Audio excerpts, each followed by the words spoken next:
যেই উদ্ভিদটিতে ফুল ফুটলে প্রকৃতিতে আমরা বুঝতে পারি যে বসন্ত এসেছে এবং ফাল্গুন মাস সেটির উপস্থিতি আমরা নিশ্চিত করতে পারি, সেই উদ্ভিদটি নিয়ে কথা বলবো। সেটি হচ্ছে শিমুল গাছ, ইংরেজিতে যেটিকে বলা হয় রেড সিল্ক কটন, এবং এই উদ্ভিদটির বিজ্ঞান ভিত্তিক নাম হচ্ছে বোম্ব্যাক্স সেইবা এবং এটি মালভেসি গোত্রের একটি উদ্ভিদ।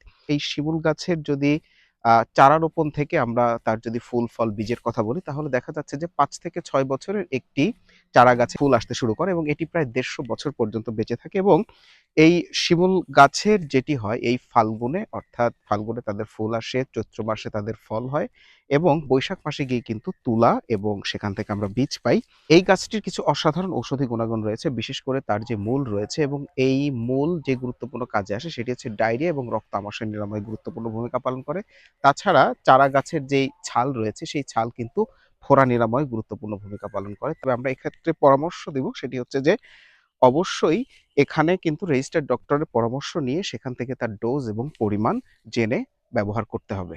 তাছাড়া শিমুল তুলার যে অসাধারণ গুণাগুণ এবং উপকারিতা সেটি তো আমরা জানি। সেটি হচ্ছে যে আমাদের বিভিন্ন ধরনের লেপ তোশক এবং বিভিন্ন ধরনের তৈজসপত্র তৈরিতে কিন্তু গুরুত্বপূর্ণ ভূমিকা পালন করে। যদিও প্রকৃতিতে এই শিমুল গাছের পরিমাণ কমে যাচ্ছে এবং সরকারি বেসরকারি উদ্যোগের মধ্য দিয়ে এই গাছটির রোপণ অবশ্যই আমাদের প্রকৃতিতে বৃদ্ধি করতে হবে।